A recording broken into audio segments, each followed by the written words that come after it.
আজকে আমরা যে পয়েন্টটা থেকে শুরু করব সেটা হচ্ছে ব্যান্ড। ব্যান্ডটা কি? A band denotes selective sensitivity of an imaging system to a particular wavelength of the electromagnetic spectrum।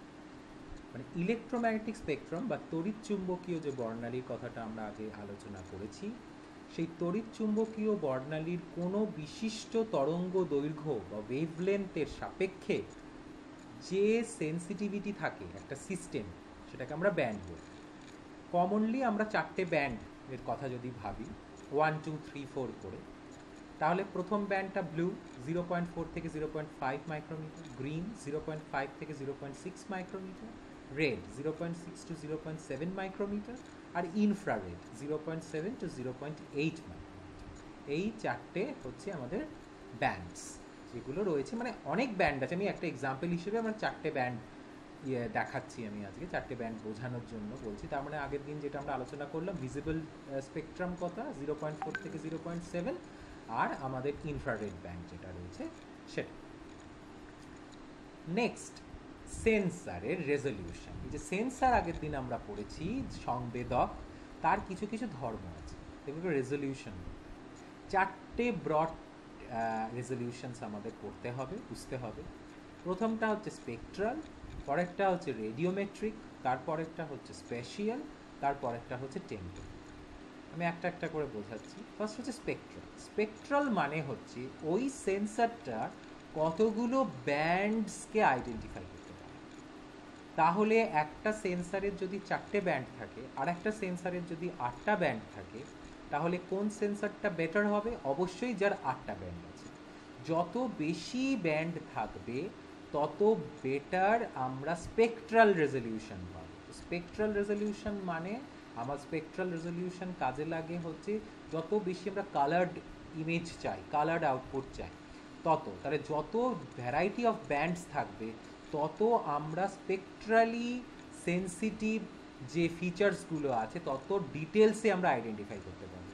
মানে ভেজিটেশনটা ফ্রেশ না হেলদি সেগুলোকে আইডেন্টিফাই করতে পারবো। বিভিন্ন যখন স্টেজেস থাকে আমাদের, যে ধর ধান চাষ হচ্ছে, সে তাতে কখনো সবুজ থাকছে, কখনো হলুদ হচ্ছে, কখনো গোল্ডেন ইয়েলো হয়ে যাচ্ছে, এই যে কালার যে ভ্যারিয়েশনসগুলো, যত বেশি ব্যান্ডের সংখ্যা থাকবে স্পেকট্রালের সাপেক্ষে সেটা বেটার আসবে।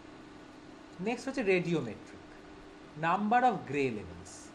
আগের দিন যেটা আমরা ডিজিটাল নাম্বার পড়েছি, ডিজিটাল নাম্বার যেটা পড়েছি সেই ডিজিটাল নাম্বারটাতে আমরা যত বেশি আমাদের গ্রে লেভেল হবে তত ভালো কোয়ালিটির ইমেজ তৈরি হবে। তার মানে একটা 8 বিটের থেকে যদি 16 বিট হয়, 8 বিটের থেকে যদি 16 বিট হয়, তাহলে আরও বেশি ভালো কোয়ালিটির ইমেজ আমরা পাবো। তাহলে যত বেশি বিটস থাকবে তত ডিটেলস পিক্সেলস ডেভেলপ করবে, তত ভালো আমরা রেডিওমেট্রিক রেজলিউশনটা পাবো। নেক্সট হচ্ছে আমাদের যে রেজলিউশনটা সেটা হচ্ছে স্প্যাশিয়াল রেজলিউশন। স্প্যাশিয়াল মানে হচ্ছে কতটা এরিয়া কভার হচ্ছে, কতটা আমরা এরিয়াকে কভার করতে পারছি, সেইটা হচ্ছে আমাদের স্প্যাশিয়াল রেজলিউশন। তাহলে এখানে যেমন প্রথম দুটো হচ্ছে যত বেশি হয় তত ভালো, স্প্যাশিয়াল মানে হচ্ছে যত কম মান হবে তত ভালো। মানে একটা স্যাটেলাইট যদি 72 মিটার তার স্প্যাশিয়াল রেজলিউশন হয়, তার মানে দুটো বস্তু যদি 72 মিটার দূরত্বে থাকে তবেই তাকে আলাদা করে আমরা চিনতে পারব। যদি আর্থের সারফেসের ওপর দুটো বস্তুর দূরত্ব 72 মিটারের থেকে কম থাকে তাহলে কিন্তু তাদের আলাদা করে চিহ্নিত করতে পারব। আবার যদি আমরা 23 মিটার স্পেশাল রেজলিউশন বলি তাহলে আরও ভালো। তার কারণ হচ্ছে দুটো অবজেক্টের মধ্যে যদি 23 মিটারের এবং তার বেশি যদি দূরত্ব থাকে তাহলে আমরা সেটাকে আইডেন্টিফাই করতে পারবো। এটা হচ্ছে স্পেশাল রেজলিউশন। তাহলে যত কম মান হবে তত আমি ডিটেলসে এরিয়াটাকে দেখতে পারবো, আর যত বেশি হবে তত আমরা কিন্তু ডিটেলসটা পাবো না। নেক্সট হচ্ছে টেম্পোরাল রেজলিউশন, মানে হচ্ছে রিভিজিট টাইম। একটা স্যাটেলাইট আবার পুনরায় তার প্রারম্ভিক অবস্থায় ফিরে আসতে কত দিন সময় লাগায় তাকে আমরা টেম্পোরাল রেজলিউশন বলি। আমরা তো সব এগুলো রিমোট সেন্সিং স্যাটেলাইটের কথা বলছি, মানে পোলার অরবিট, মানে পোল টু পোল ঘোরে এরা, north pole to south pole, south pole to north pole, এইভাবে ঘুরতে থাকছে। তাহলে এইভাবে যে ঘুরছে এরা দ্রাঘিমা বরাবর, ঠিক আছে, দ্রাঘিমা বরাবর যে এরা ঘুরছে, তাহলে দ্রাঘিমা বরাবর এটা ঘোরার জন্য তাহলে কি আসছে আমাদের এখানে, যে একটা স্যাটেলাইট কত তাড়াতাড়ি পুনরায় সেই জায়গাতে ফিরে আসতে পারছে। যদি তাড়াতাড়ি যে 8 দিন পরে আসে, তার মানে আমি একটা জায়গাতে 1 তারিখে শুরু করেছি মুভ করতে, আমি 9 তারিখে এসে পৌঁছলাম। একটা স্যাটেলাইট 1 তারিখে শুরু করেছে, 15 তারিখে এসে আবার সে পুনরায় যেখান থেকে শুরু সেখানে ফিরে যাবে, তাহলে তার আরও বেশি সময় লাগছে। তাহলে যত কম সময় লাগবে তত টেম্পোরাল রেজলিউশন ভালো। তাহলে রেজলিউশনের দিক থেকে তাহলে স্পেকট্রাল আর রেডিওমেট্রিক হচ্ছে, এদের মান যত বেশি হবে, ভ্যালুজ যত বাড়বে তত বেটার কোয়ালিটি। স্প্যাশিয়াল আর টেম্পোরালের ক্ষেত্রে যত ভ্যালু কম পাবো তত ভালো কোয়ালিটি। নেক্সট এই যে ছবিটা দেখাচ্ছি, দেখ স্প্যাশিয়াল রেজলিউশনে আমরা একই জায়গার ছবি কিনব। এটা হচ্ছে স্মল গ্রাউন্ড রেজলিউশন, মানে হচ্ছে এখানে অনেক বেশি আমার মান, স্প্যাশিয়াল রেজলিউশন অনেক বেশি, 72 কি 100 মিটার্স এরকম। তাহলে আমরা কিন্তু কোন এই জায়গাটার মধ্যে কি কি এটা সেটা বুঝতে পারছি না, কিন্তু ভেতরে কি আছে। ইন্টারমিডিয়েট গ্রাউন্ড রেজলিউশনে দেখ আরও কিছু কিছু ফিচার্স পরিষ্কার হচ্ছে, এবং এই যে জায়গাটা, এই যে বক্স করার যে জায়গাটা, ওই জায়গাটাই ডিটেলসে পাওয়া যাচ্ছে যে স্ট্রিপস অফ কিছু ভেজিটেশন বা অন্য কিছু রয়েছে। আরও যখন আমরা আরও লার্জার রেজলিউশনটা পাচ্ছি, ঠিক আছে, যত বড় রেজলিউশন আমরা এখানে পাচ্ছি, দেখতে বড় পাচ্ছি, মানে মানটা ছোট বড়। দেখ স্কেলের ক্ষেত্রে যেটা আমাদের ধারণা, যে আমাদের যত ডিনোমিনেটরটা বড় হবে তত কি scale, small scale map. Large scale map কখন হবে, যখন তলাটা ছোট হবে। তাহলে এইটা হচ্ছে আমাদের লার্জ গ্রাউন্ড রেজলিউশন। তাহলে এখানে দেখ রিভারের মধ্যে রিভার বেড আইল্যান্ড আছে, সেটা বোঝা যাচ্ছে। এখানে আরও ডিটেলসে কি হচ্ছে সেটা বোঝা যাচ্ছে। তাহলে যত আমাদের স্পেশাল রেজলিউশনের ভ্যালু কম হবে তত সেটা লার্জার গ্রাউন্ড রেজলিউশন আমাদেরকে দেবে, এবং আরও ডিটেলসে আমরা সেটাকে বুঝতে পারব। এটার সাথে সাথে আরেকটা প্রপার্টি আমাদের আছে, সেটাকে আমরা সোয়াথ বলে থাকি। Swath of a sensor is the ground distance covered by it across its track movement. Swath হচ্ছে সেন্সরের কোন জিনিসটাকে আমরা বলতে চাইছি, যে গ্রাউন্ড ডিস্টেন্সটা কভার করছে, কতটা গ্রাউন্ড ডিস্টেন্স কভার করছে across it's track movement. Track যেটা আসছে, আমি এটা ছবি দেখাই তাহলে তোদের কাছে পরিষ্কার হবে। এই যে সোয়াথটা, এই যে সেন্সর যে মুভ করছে, কিভাবে মুভ করতে পারে, সামনাসামনি মুভ করতে পারে, পাশাপাশি মুভ করতে, আড়াআড়ি মুভ করতে পারে। তাহলে এ সি এই ডিরেকশনে মুভ করতে পারে, এ বি এইভাবেও মুভ করতে পারে। যখন সেন্সরটা এগোয় সে পাশাপাশি ছবি তোলে, সামনে এগিয়েও খানিকটা ছবি তোলে। তাহলে এই যে কতটা গ্রাউন্ড ডিস্টেন্স সে কভার করছে, ডাইরেকশন অফ মোশন অ্যারো দিয়ে দেখানো রয়েছে, দেখ ডাইরেকশন অফ মোশন এদিক থেকে এদিকে আসছে ডাইরেকশন অফ মোশনটা। তাহলে এই যে ডাইরেকশন অফ মোশন আসছে, তাহলে এই যে ফরওয়ার্ড মুভমেন্টের ক্ষেত্রে কতটা জায়গা সে কভার করছে, এ বি সি ডি এই 4টে জায়গায় রাখা হয়েছে। দেখ টোটাল কতটা, 183 কিলোমিটার। হরাইজেন্টালি এই জায়গাটাতে 183 কিলোমিটার সে কভার করতে পারে, ঠিক আছে। এক একটা হচ্ছে 98 কিলোমিটার মতো, অল টোটাল ডিস্টেন্স হচ্ছে 183 কিলোমিটার মতো এটা কভার করছে। যেহেতু এটা ওভারল্যাপিং কিছু জায়গা আছে, তাই জন্য মোট এরিয়া 183, 98 সঙ্গে 2 দিয়ে গুণ করলে কিন্তু হবে না, ঠিক আছে। মাঝখানে কিছু ওভারল্যাপিং জায়গা আসছে, যেখানে এ আর বি, বি আর এ মিক্স করছে, সেখানে 13 কিলোমিটারের একটা জায়গা রয়েছে, আর এখানে আমাদের 17 কিলোমিটার জায়গা রয়েছে। তাহলে এই হরাইজেন্টালি, ভার্টিক্যালি, ল্যাটারালি যদি বলি পাশাপাশি, মানে ভার্টিক্যালি তো বলা যাবে না, ল্যাটারালি পাশাপাশি যেটা হচ্ছে, তাহলে সেইভাবেও এরা মুভ করবে। আর একটা হচ্ছে সামনাসামনি। সেই জন্য একটাকে বলা হয় পুশ ব্রুম, একটাকে বলা হয় হুইস্ক ব্রুম। আমরা ঝাঁট দিই যখন বাড়িতে, কিভাবে দিই, একরকমভাবেই তো দিই না, পাশাপাশিও দিই, আবার সামনেও টেনে নিয়ে যাই। তাহলে একটা হচ্ছে পুশ ব্রুম, একটা হচ্ছে হুইস্ক ব্রুম, ঠিক আছে। নেক্সট আমরা যেটা আসছি, কয়েকটা এক্সাম্পল আমি দিয়েছি। ল্যান্ডস্যাট আমেরিকার স্যাটেলাইট, আইআরএস আমাদের ইন্ডিয়ার স্যাটেলাইট, আমি আইআরএসটাই বেসিক্যালি দিয়েছি বেশি করে। ল্যান্ডস্যাটে যেহেতু আমাদের সিলেবাসে আছে ইটিএম প্লাস এই সেন্সারগুলো, সেই জন্য আমি ল্যান্ডস্যাটটাও দিয়েছি। ল্যান্ডস্যাটে 1 যেটা প্রথম যখন এসছিল, ল্যান্ডস্যাট 1 ফার্স্ট সিরিজ, সেখানে সেন্সার আছে আর বি ভি আর MSS, ঠিক আছে? ওখানে হচ্ছে রেড, ব্লু, ভায়োলেট এরকম টাইপের একটা কিছু সেন্সার, একটা হচ্ছে MSS মানে মাল্টি স্পেকট্রাল স্ক্যান। এটার স্পেশাল রেজলিউশন কী ছিল দেখ, 80 মিটার্স। তার মানে দুটো বস্তুর মধ্যে ন্যূনতম 80 মিটার এবং তার বেশি দূরত্ব না হলে তাদের আলাদা করে আমরা চিহ্নিত করতে পারি। কতগুলো ব্যান্ড ছিল? 7টা। স্পেকট্রাল রেজলিউশনের রেঞ্জটা কতটা? 0.475 মাইক্রোমিটার থেকে 1.1 মাইক্রোমিটার, এতটা রেঞ্জ সে দেখতে পায়। ইলেকট্রোম্যাগনেটিক স্পেকট্রামের এতটা পর্যন্ত সে দেখতে পায়। রেডিওমেট্রিক রেজলিউশন 6 বিট, ঠিক আছে, 6 bit. Swath 185 kilometre. Temporal resolution 18 days, 18 দিন বাদে সে পুনরায় আবার তার স্থানে ফিরে আসতে পারে। মানে 18 দিন পর পর সে একই স্থান ভিজিট করে, মানে এক একটা জায়গা সে কখন ভিজিট করছে? 18 ডেজ পর পর। 18 ডেজ পর পর সে একটা জায়গা ভিজিট করতে পারে।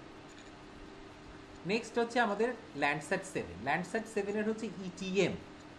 ETM হচ্ছে এনহ্যান্সড থিম্যাটিক ম্যাপার। এই সেন্সারটার নাম হচ্ছে enhanced thematic ম্যাপার, ETM। Special resolution কত? 16 মিটার্স। কতগুলো ব্যান্ড আছে? 8টা। স্পেকট্রাল রেজলিউশন 0.5 থেকে 2.57। দেখ ভালো করে দেখ, 0.5 মানে 0.4 থেকে 0.5 আমাদের ব্লু ব্যান্ড আছে। দেখ ব্লু ব্যান্ডটা এটা ডিটেক্ট করে না, ব্লু ব্যান্ডকে এটা ডিটেক্ট করে না, এটা কিন্তু আমাদের রেড, গ্রিন, নিয়ার ইনফ্রারেড এই ব্যান্ডগুলোকেই ডিটেক্ট করছে, ঠিক আছে? Radiometric resolution 8 bit, better than Landsat 1। Swath একই আছে। টেম্পোরাল রেজলিউশন 16, 2 দিন কম। এরপর আমরা ইন্ডিয়ার স্যাটেলাইটসগুলোকে দেখি। Indian remote sensing satellite 1A। এখানে যে সেন্সারটা ব্যবহার করা হয়েছে একটা হচ্ছে লিস 1 আর লিস 2। লিস 1-এর রেজলিউশন কত? 72.5। লিস 2-র রেজলিউশন কত? 36.25। তাহলে লিস 2 কিন্তু আরও ডিটেলস আমাকে দিতে পারে লিস 1-এর থেকে। ব্যান্ড কটা? 4টে, ওই RGB NIR, এই 4টে স্ট্যান্ডার্ড। 0.45 থেকে 0.86 পর্যন্ত। 8 হচ্ছে এদের রেডিওমেট্রিক রেজলিউশন হচ্ছে 8 বিট। সোয়াথ এই লিস 1-এর ক্ষেত্রে 148, লিস 2-র ক্ষেত্রে 70। Temporal resolution 22 days. IRS-P2 হচ্ছে লিস 2 শুধু ব্যবহার করা হয়েছে, তার রেজলিউশন একই, স্পেশাল রেজলিউশন 36.25। ব্যান্ডের সংখ্যা 1, স্পেকট্রাল রেজলিউশনও সেম, রেডিওমেট্রিক রেজলিউশনও সেম। সোয়াথ 130, ঠিক আছে, আগের থেকে কিছুটা কম। Temporal resolution 24 days. IRS-1C 4টে নয় 3টে ক্যামেরা আমাদের এখানে রয়েছে, 3টে সেন্সার রয়েছে। একটা হচ্ছে প্যান, আর হচ্ছে লিস 3, একটা হচ্ছে উইপস। প্যান কথাটার ফুল ফর্ম হচ্ছে প্যানক্রোম্যাটিক। প্যানক্রোম্যাটিকে আমরা বাইটোনাল ইমেজেস দিই, মানে এখানে কোনো কালার্ড ইমেজ আসবে না। প্যান সেন্সার কোনো কালার ডেটা আইডেন্টিফাই করতে পারে না। আমাদের কথাতে সেটা ব্ল্যাক অ্যান্ড হোয়াইট লাগে, কিন্তু ব্ল্যাক আর হোয়াইট কিন্তু দুটো কালার, এটা মনে রাখতে হবে। প্যানক্রোম্যাটিক আর ব্ল্যাক অ্যান্ড হোয়াইট কিন্তু এক জিনিস নয়। প্যানক্রোম্যাটিক আমি নেক্সট ক্লাসে এগুলোর ডিটেলিং দেখাবো ছবি দিয়ে। তো প্যানক্রোম্যাটিক হচ্ছে আমাদের মোট কথা হচ্ছে কালার্ড ইমেজ দেবে না। লিস 3 আমাদের কালার্ড ইমেজ দেবে। উইপস এর ফুল ফর্ম হচ্ছে wide field sensor, wide field sensor, ঠিক আছে? লিসের আমি ফুল ফর্ম আগের দিন বলেছি, তো আরেকবার বলছি, linear imaging self scanner, linear imaging self scanner. প্যানের স্পেশাল রেজলিউশন হচ্ছে 5.8 মিটার। লিস 3 স্পেশাল রেজলিউশন 23.5 মিটার, আরও ইমপ্রুভড হয়েছে লিস 2 থেকে, আরও ইমপ্রুভ লিস 3। উইপস হচ্ছে ওয়াইড ইমেজিং ফিল্ড সেন্সার, এর অনেকটা ওয়াইড জায়গা জুড়ে ছবি তোলে, সেই কারণে এর রেজলিউশন হচ্ছে 180। নাম্বার অফ ব্যান্ডস মোট 7টা। প্যানের কিন্তু একটাই ব্যান্ড আছে, যেহেতু সে কালার্ড ইমেজ তোলে, একটাই সিঙ্গেল ব্যান্ড। লিস 3 4টে ব্যান্ড, উইপসের 2টো ব্যান্ড, মোট 7টা। স্পেকট্রাল রেজলিউশনগুলোর রেঞ্জ হচ্ছে 0.52 থেকে 0.75, 0.62 থেকে 1.75, আর 0.62 থেকে 0.86। এইটা হচ্ছে আলাদা আলাদা 3টে spectral resolution for individual sensor. Radiometric resolution সেই 8 বিটি আছে। সোয়াথ 3টের জন্য 3 রকম, একটা 70, একটা 141, একটা 810। Temporal resolution 24 days. নেক্সট আসছে আমাদের IRS-P4, যেটাকে পপুলারলি আমরা ওশেন স্যাট বলে থাকি, ওশেনের স্যাটেলাইট। এখানে হচ্ছে সেন্সার হচ্ছে MSMR, multi spectral microwave radiometer, আর হচ্ছে ওসিএম, ওশেন কালার মনিটর। এদের স্পেশাল রেজলিউশন বিরাট, 250 মিটার। দেখ, এটা ওশেনের ওপর ছবি তোলে এবং ওশেনের কোথায় কি রিসোর্সেস আছে, ওশেনের মধ্যে কোনো কোথাও ফিশ মুভমেন্ট হচ্ছে কিনা এগুলো ডিটেক্ট করে। তাই জন্য এটা একটা ওয়াইড জায়গা দরকার। 250 মিটার্স একটা ওশেনের ওপর কোনো ব্যাপার না। তাহলে আমরা খুব ছোট ছোট রেজলিউশনে ওখানে ছবি নিলে প্রসেসিং করতে খুব অসুবিধা হবে, যে কারণে এখানে স্পেশাল রেজলিউশনটা অনেকটা বেশি। ব্যান্ড 8টা, টোটাল রেঞ্জ স্পেকট্রাল রেজলিউশনে 0.4 থেকে একদম 0.885, কিন্তু 8টা ব্যান্ড হিসেবে ডিস্ট্রিবিউটেড হয়ে থাকে, মানে আরও সূক্ষ্মভাবে পাওয়া যায়। রেডিওমেট্রিক রেজলিউশন 10 বিট, আরও বেটার কোয়ালিটি আমরা পাই। সোয়াত 1500 kilometre. Temporal resolution 2 days, very much improve. দুদিনেই সে আবার পুনরায় তার যে জায়গায় আসার এসে। নেক্সট হচ্ছে IRS P5, এটা হচ্ছে কার্টোস্যাট 1। কার্টোস্যাট হচ্ছে স্পেসিফিক্যালি কার্টোগ্রাফির জন্য ব্যবহার করা হয়, মানে সঠিক ম্যাপস তৈরি করার জন্য, সঠিকভাবে বাউন্ডারিজ তৈরি করার জন্য। এটার সেন্সার হচ্ছে প্যান ক্রোম্যাট। আমার তো এখানে বাউন্ডারি ডিটেলস চাই, যে একদম নিখুঁতভাবে আমি ম্যাপিং করতে পারবো, সেটার জন্য এটার স্পেশাল রেজলিউশন দেয় 2.5। এখানে যে প্যান ক্যামেরাটা ব্যবহার করা হয় তার স্পেশাল রেজলিউশন 2। কটা ব্যান্ড আছে? 3টে, 0.4 থেকে 0.7। এটা হচ্ছে পুরোটাই আমাদের ভিজিবল স্পেকট্রাম। 0.4 থেকে 0.7। Radiometric resolution 10 bit, swath 30 kilometre, temporal resolution 5 days। আর একটা আসছে আমাদের IRS P6, রিসোর্স স্যাট 1। এটা হচ্ছে রিসোর্স স্যাটেলাইট, মানে কোথায় কী কী পোটেনশিয়াল আমাদের রিসোর্সেস আছে সেগুলোকে আমাদের বার করতে হেল্প করে। এখানে লিস্ট 3 ক্যামেরা আছে, লিস্ট 4 ক্যামেরা আছে, আর AWIPS আছে, অ্যাডভান্সড ওয়াইড ফিল্ড সেন্সর।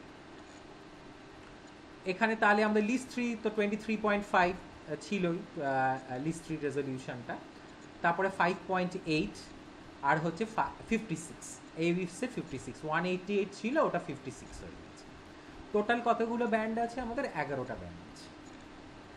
4 প্রথমটার জন্য লিস্ট 3 4টে ব্যান্ড, লিস্ট 4-এর 3টে ব্যান্ড, AWIPS-এর 4টে।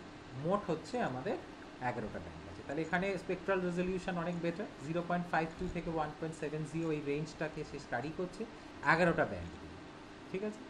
রেডিওমেট্রিক রেজলিউশন 10 বিট, সোয়াথ 3টের জন্য 3 রকম, 141, 70, 740। Temporal resolution 5 days।